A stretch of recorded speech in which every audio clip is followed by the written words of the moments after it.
Okay, I see the comments in the chat box. Okay, hello everyone. Good evening.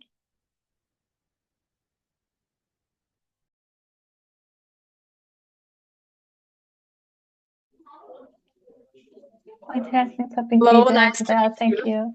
Nice to Hello, meet hello, you. good to see you. Hello.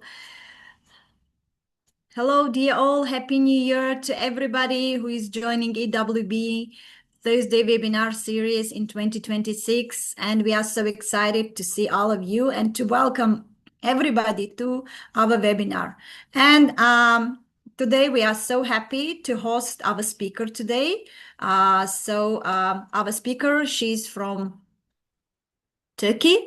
And today, Ece Yavuzarslan, she's going to talk about integrating AI into vocabulary teaching, a practical guide for teachers.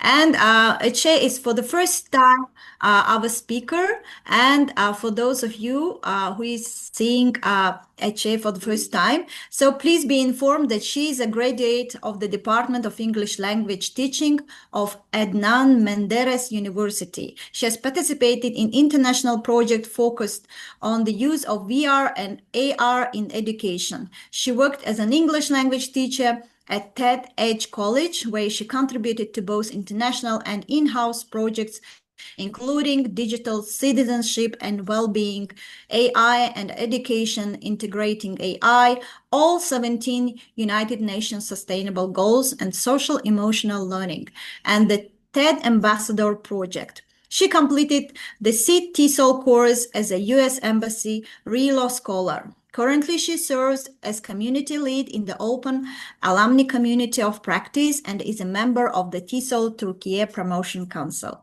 And with great pleasure, I'm welcoming Ece for the first time virtually to Tajikistan, and we hope that she will be able to join EWB national conferences in person in Tajikistan. And with great pleasure, I'm giving the floor to our speaker. So dear all, please stay connected, stay active. And all those who are watching us on Facebook, please also, put your questions in the chat box or comment box. So we'll make sure to pass them over to our speaker. And over to you, dear speaker. Go ahead. Thank you so much. Hello.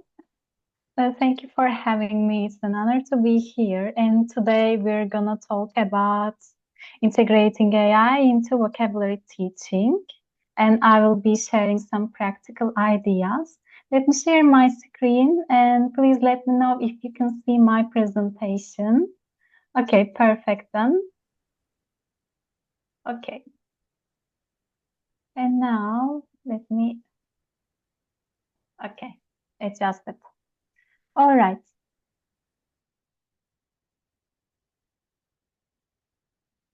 Okay, today we will focus on what, why, and how questions. For example, we will ask what are vocabulary teaching techniques and why should we make students learn a word better and how to use AI tools. In this session, we will focus on Google AI Studio and Cloud AI as AI tools. Of course, there are many, but I picked two of them to demonstrate. And please remember, we will be making some practices, but these are neither the best nor the fixed model. Instead, it is just one possible approach. Of course, feel free to adapt it and share outcomes after trying it. And maybe after trying into your lessons, you can share the outcomes and how your lessons went. And of course, most importantly, your contribution matters. This is an interactive session and I will share some links with you. You can use the other tab and just write down and create new games. We will be creating something new. But before that, as a warm-up, please create a metaphor. For example, teaching vocabulary is like. For example, for me, teaching vocabulary is like climbing a mountain. Every challenge is actually makes you go further. What about you? What do you think?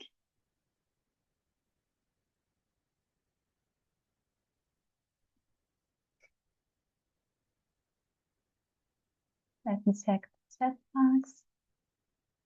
Okay, chess, a puzzle, perfect.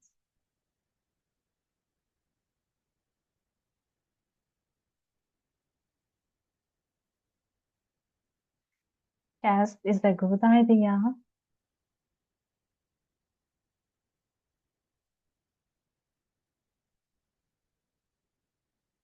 Riddle, perfect. Thank you for giving these wonderful examples and metaphors.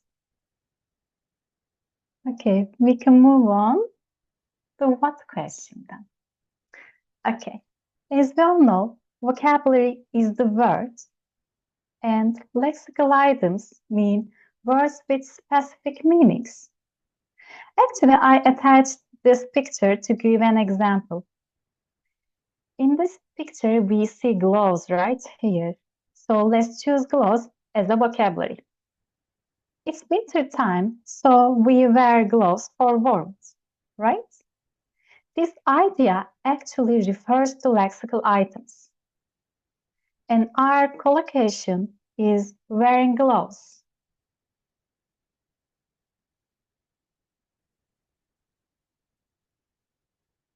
And of course, we need to remember spoken and written form of a word. Meaning can be either literal or contextual. And here, use refers to social context or grammar. For instance, wear, wears, have worn, these are all about the use.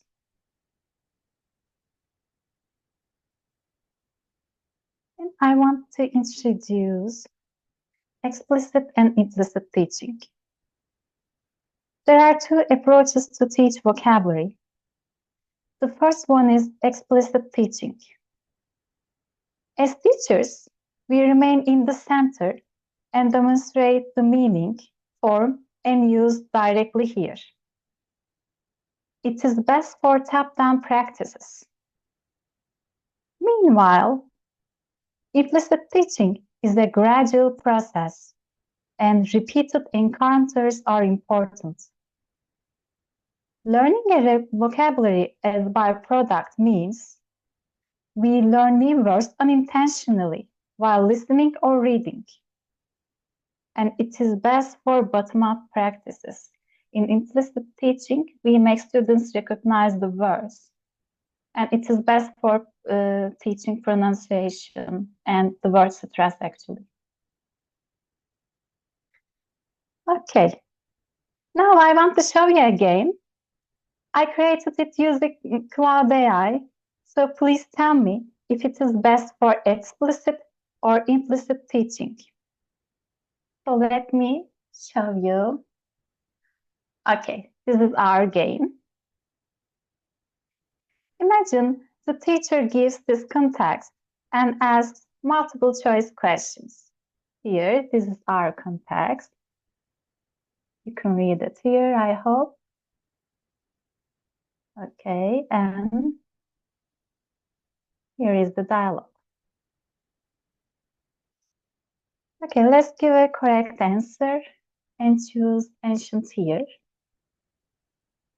Okay. So it gives us feedback instantly, and actually we have a reward, ancient map. And let's continue this adventure. Yet again, we see the context and our sentences here. But this time, let's choose an incorrect answer. Let's say short. Okay. So short means not all. So it gives us the definition directly and the explanation as well. So I want to ask you here, is this explicit or implicit?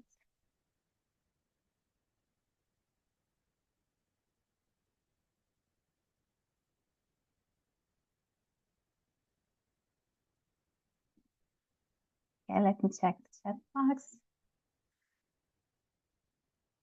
Okay, thank you for your answer. Okay.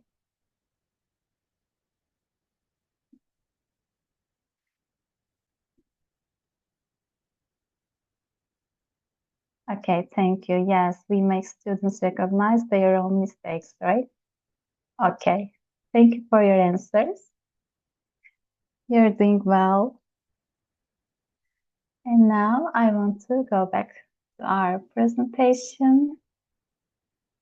Okay, perfect. So I have a question here. Now that we covered all implicit teaching, explicit teaching, and for meaning use, are we sure that our students know the words now? Yes or no question would be enough actually. Are we sure that now that we make practice after some usage of the words? Okay, yes, practice is important.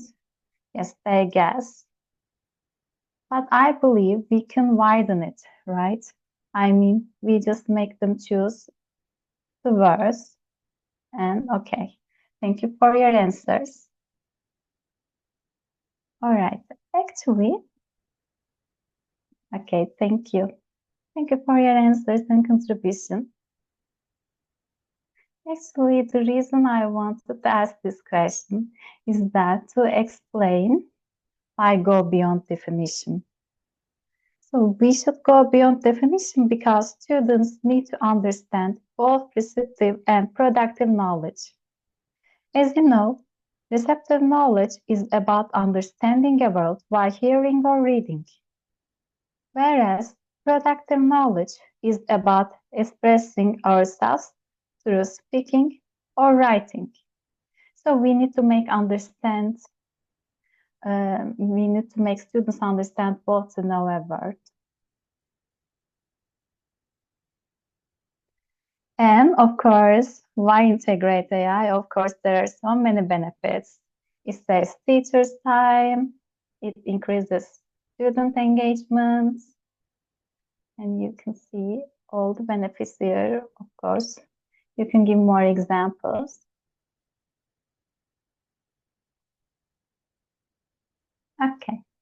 Yeah, I want to ask a reflective question and take a moment to consider one strategy or challenge you have encountered in your classes.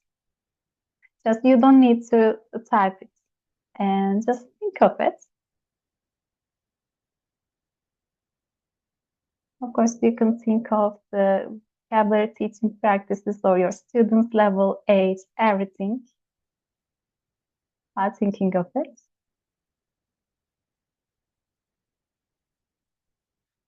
Okay.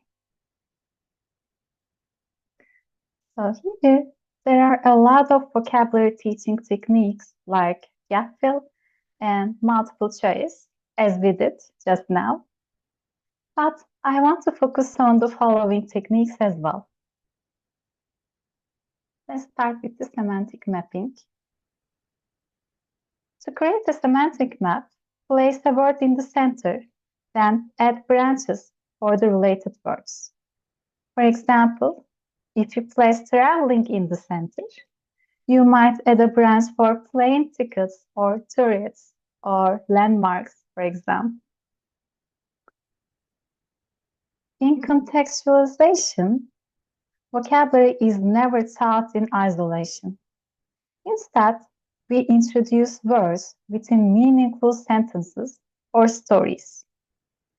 We can further reinforce this through role-play activities.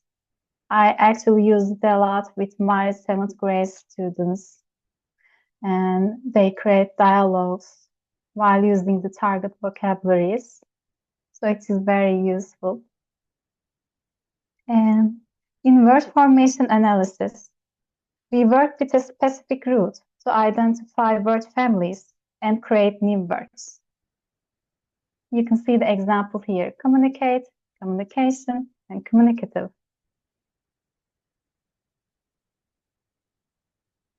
So we covered all of them, all of the techniques and everything. But I want to use AI in my teaching practice. So how to integrate it? There are three components: input, tools, and output. We will focus on them one by one. Okay. First, input refers to our prompt. UNESCO states that teachers cannot be coded. And also, I believe that it is a work of art. Because of this, we need to lead the technology with our own knowledge. We do this through clear prompting. A prompt is just the input we give the AI, what we write down. And prompt engineering is the art of giving those instructions clearly.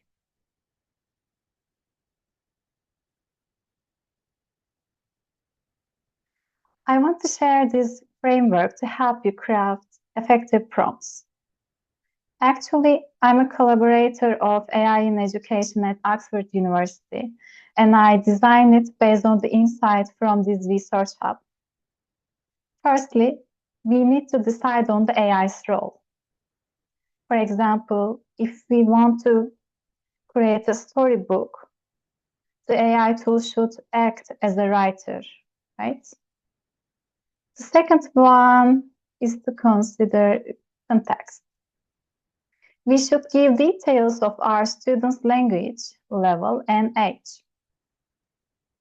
We should ask, what exactly do we want, actually, for the task, of course. It can be a quiz, a story, a digital game, anything we like. And finally, we must decide on the format. Is it a worksheet, table? So this is the framework. And here you can see the example. Our prompt is, let's say, make a vocabulary pop quiz for environment. It is an actually weak prompt because there's no context, right? Just only the target topic. But when it comes to professional prompts, we just talk about acts as a secondary education specialist. And here is the task, a 10-question multiple choice quiz. And for the context, you can see the grade and the level, and of course, formats, providing an answer key. Maybe they can check the answers after the class. So our key takeaway is that our prompts need to be specific and detailed. And the AI tool we use, it is the second component. Sorry. Okay, you can see many of them: Claude, Gemini, ChatGPT. Actually, I especially choose Cloud and Google AI Studio because these are free, and Gemini is free for educators as well, and of course Canva. So we can benefit from many of them. Okay, for now, let's discover Google AI Studio.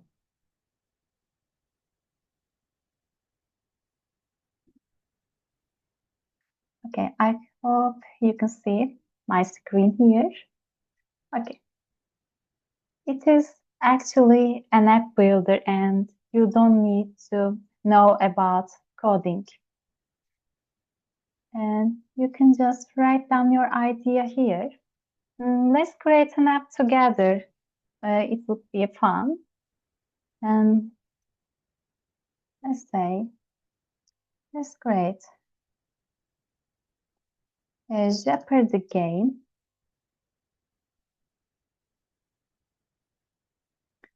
or secondary level students.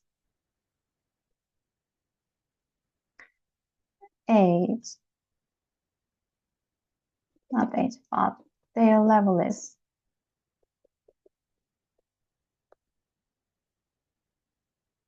Let's say A2. And our topic is culture. Okay, let's build it together. Okay, it takes some time because while creating it, you can see all the coding here. So it does all the job, so you don't need to do anything. And of course, you can play with it and create your own apps as well, just like that. And let's check the preview.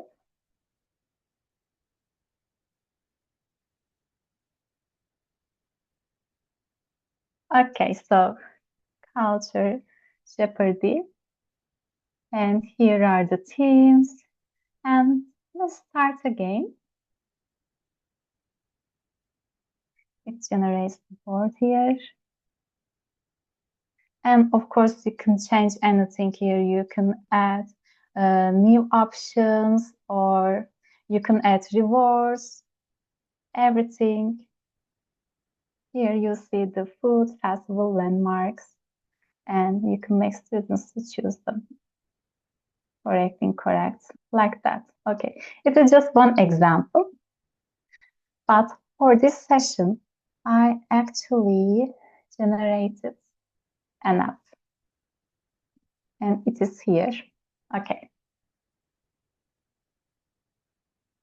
You can see the vocabulary AI, and these are for introducing the word actually.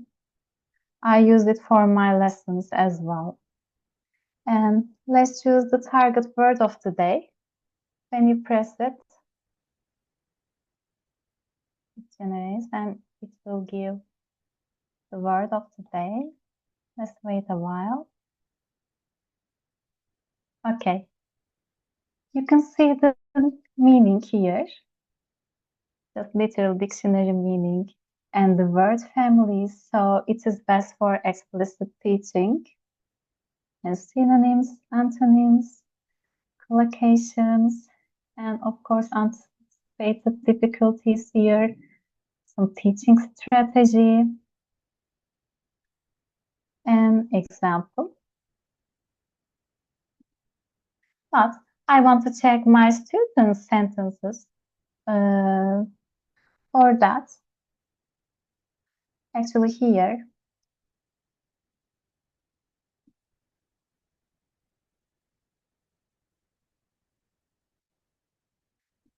there are material labs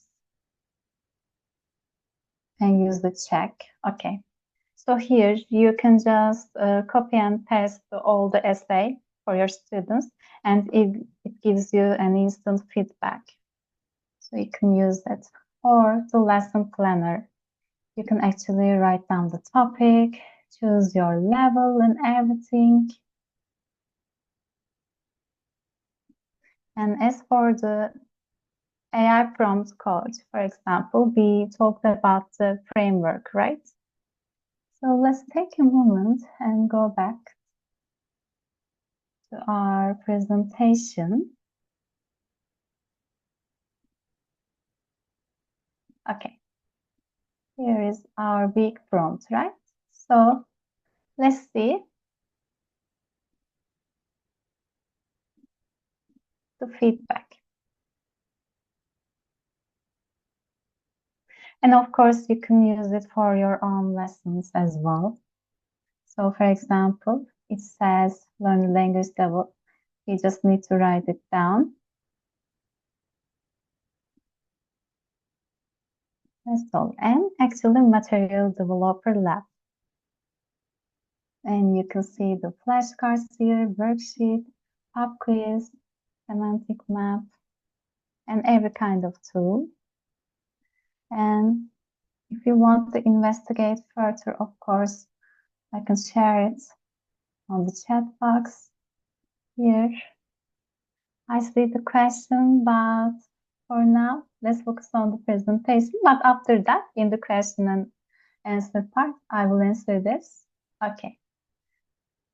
As I told you, you can investigate it and work on it. Okay. This is Google AI Studio. And of course, you can revise your apps, your everything. The gallery, it gives you some example as well. Let's see the light and path generation. And one thing I like about it is that you can create 3D games, especially if you have teenagers or young adult learners. They would really like it. Okay. So in short,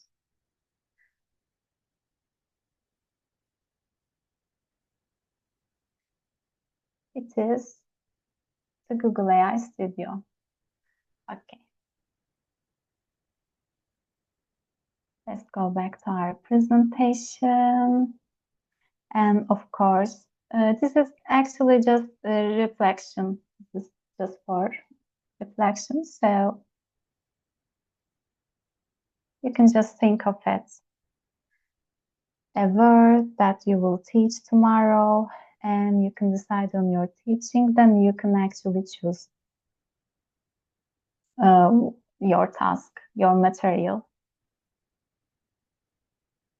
Okay, as you can see, you can check your prompt.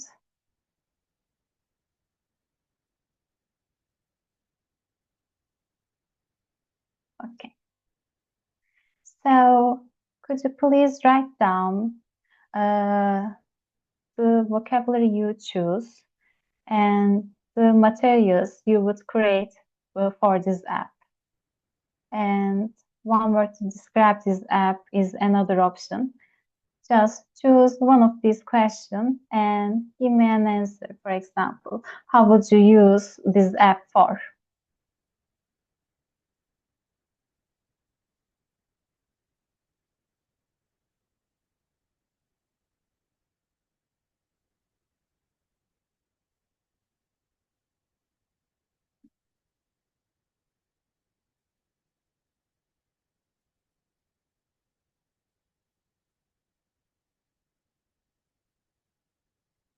Well, thank you for your comment. Okay, magnificent is a great word. And you can work with this work to create some games and actually talk about. Okay, super perfect, marvelous. Okay, thank you for your answers.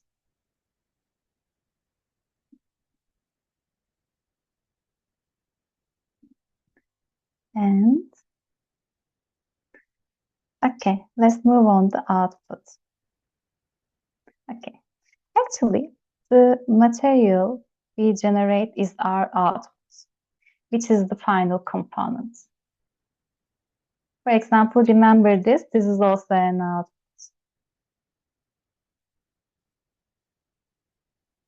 And here, let's explore Cloud AI.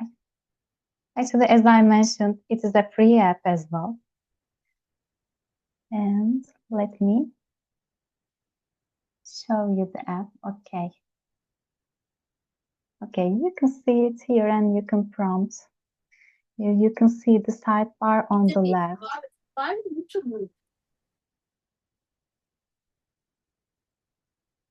I'm sorry, do you have any questions? Okay. And you can see the chats and you can actually organize them. You can add it to your project and rename. And here you see the projects. For example, let's choose it. And you can actually add files, upload from the device. You can choose it here. Or you can prompt it here, like that. You can give instructions.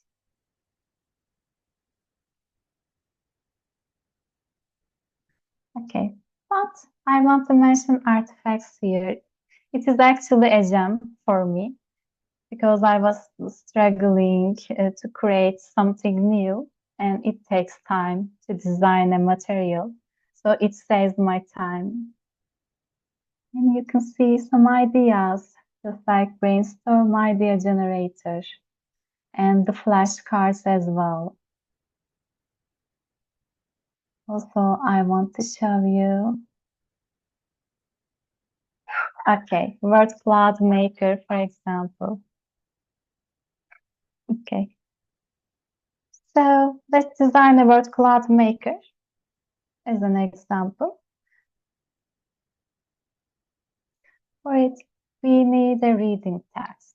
So what I do is come here and generate a story or a drama or copy and paste the textbook reading. And let's say create a mystery story for the culture topic. Topic 4 again.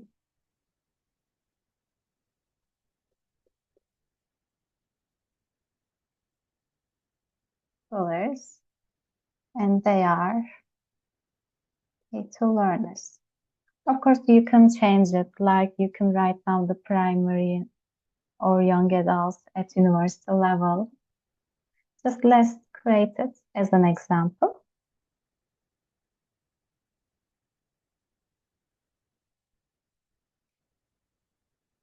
Okay. I think one chapter would be enough. So what I do is just copy it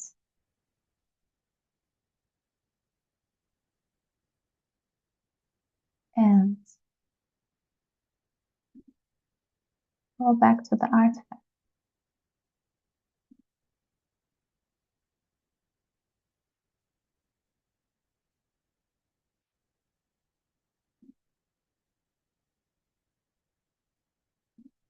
And paste it here. Okay. You see the words that are mentioned in the text frequently. For example, students, brown, mask. So for the warm-up activity, actually, you can demonstrate it to your students and you can make them guess the topic of the reading text, or maybe the listening. You can just copy and paste the script and you can show them. And of course, there are another artifacts, and actually you can investigate it as well. And I will be sharing the link here. And you can actually create a new account or just log in with your Google account. Let me share the link for you. Okay.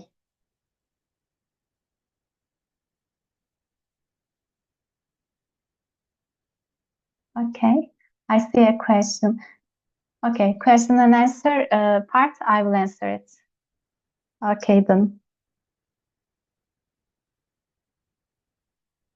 And let's go back to our presentation. And these are the references, of course. And here are the recommended sources. So teaching English with AI. And actually you can investigate UNESCO's page dedicated for the AI in the classroom. And of course, thank you for listening. And please feel free to contact me via email or LinkedIn. And that's all okay. Now I think we can go back to the questions and I can answer them. Thank you. Thank you. Thank you so much, Ece. Like, yeah, very informative, very comprehensive presentation. Thank you for sharing. Dear all, now let's open the floor to questions and answers. And we have our first question from Muqaddam. She's asking, could you please share the best AI-based strategies that can help in teaching vocabulary in the mixed ability classroom? For the mixed ability classroom, I had students with autism actually, and for them, actually, it is important to make them complete the activity at that time, during the time, because when the lesson is finished, they just feel anxious. That is what I observed. So I would make sure the prompting is necessary actually here, because you can expand the time limit or narrow it based on the activities. Of course, there is no perfect answer for it because neurodiversity is a spectrum, so everybody is unique. But at least you can narrow it considering your student's age. For example, my student was 6 years old, but maybe you have a 10-year-old student. So you can just prompt and create a new one. And of course, visuals are really important, and you can make them encounter with the visuals a lot. And they like colorful things. Maybe you can add them some color while creating materials. That's all. Thank you. Thank you so much, Ece. We have next question from Roxana. How can AI make learning vocabulary more fun for students? Okay, students love gaming and they don't want to just sit down and do nothing and listen to the teacher. So they can actually practice it through games or through AI, and they can learn by doing something. So AI creates some floor to express themselves as they like. For example, what I do is create a gallery walk activity. For example, some of my students like singing. They can sing all day. And I ask them to create a song. They will produce their own lyrics, and they use Suna AI. Maybe you have heard of it. They just copy and paste their lyrics here, and it creates a melody, and they sing a song like this. It is one thing we do in the corner in our classroom. And for those who like creating new things with like drawing, and they can use Canva. They like Canva a lot. And I share actually some of the Canva tools, and they can create it as they like. So these are the activities actually I use when students have a lot of fun. And I hope it will be useful. Okay, thank you so much. Next question. Which AI are you using for PPT? Oh, Canva. I use Canva. I like it a lot.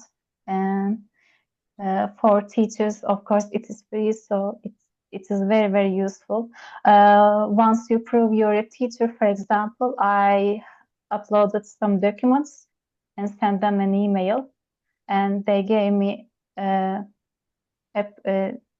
okay, they gave me some membership, and I can use it for free. You can do it for yourself as well. Okay, thank you. Thank you so much. Next question is coming from Tahmina.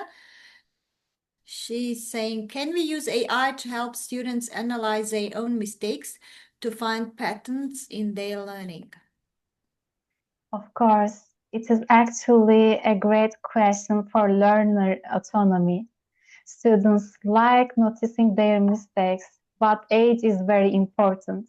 I cannot ask it from elementary school students, but when it comes to teenagers, especially, it starts with eighth graders. I had the opportunity to observe and give lessons from age 5 to high school and young adults as well. So as far as I observe, they tend to notice their peers' mistake, not themselves, their peers' mistake. And actually, we can use AI tools to give them peer feedback because nobody wants to see their mistakes, right? But we can enhance the peer learning here as well as the learning autonomy by pair work. Okay, thank you. Thank you. Next question. Okay, so we have a couple of more questions. Okay, how often do you use AI tools during your classes? Or every time as a warm-up activities, especially I need to attract students and intentions and everything. So I actually use them a lot. I sometimes use Canva or spider map. I create a semantic map looking like a spider map here, and they can actually enjoy it. You can create verbal games and even exit cards in the end of the lesson. Okay. Yeah, that's interesting.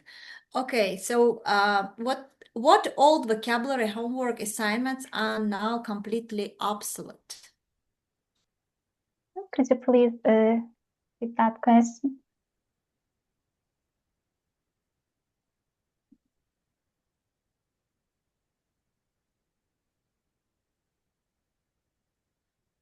Could you please say it again? Yes.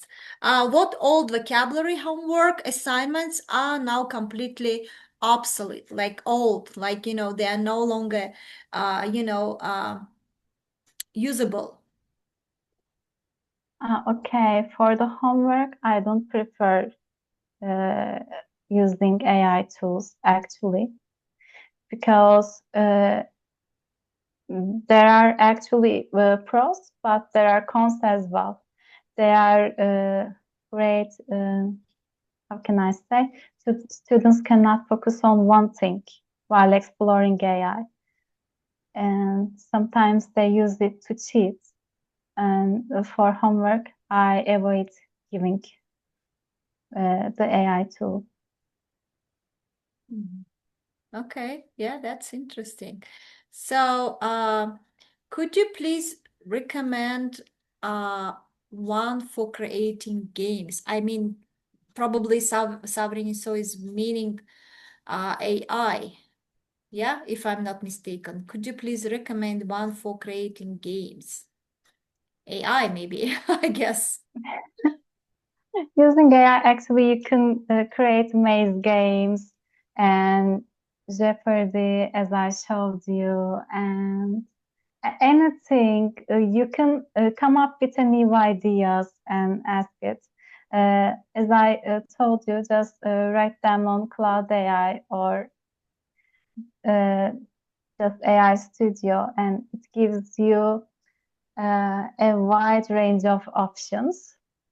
So as I said earlier, there is no perfect answer, but if you want to give me one answer, I would go with the Google AI Studio. It gives you many options while creating an app. Yeah, that's interesting. Very interesting. So next question, coming from Rukhshona, she's asking, what advice would you give teachers who are new to AI?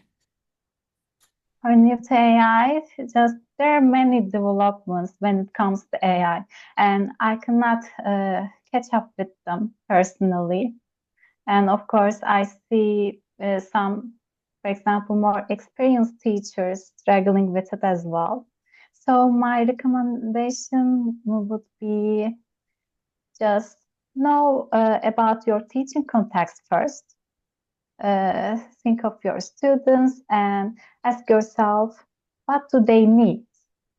What do I have to create to enhance their learning journey? First question. And for the second question, which tool do I need for it? Mhm. And the answer actually occurs. For example, if they need to write an essay, some writing, practicing writing, maybe you can create, uh, you can give a context and maybe you can make them develop this story and add new characters. Mhm. Mhm. Okay, thank you. Thank you. So, well, let's go to the next question. So how can AI personalize vocabulary learning to match a learner's level and interests? Okay, when it comes to personalization, I benefit from the discussion topics. Like, for example, I like using students' name and I use Cloud AI a lot for it. For example, let's say our student's name is Alice, and I say Alice is using social media a lot, but she has an exam tomorrow. So, what would you suggest to her? And once the student sees her or his name, actually they become more willing to participate and they can create their own answers as well. And as I told you before, some students need more time to practice the vocabulary or know the word truly. So we should be patient and just provide them with a lot of options. Okay, That, thank that you. would be my question. That would be my answer. Thank you. So, I think Nigora is for the effective AI platforms. She already already mentioned it in the beginning of her presentation, where she introduced forms that teachers can use. Uh, okay. Tahmina is asking, I teach science and English. Can AI help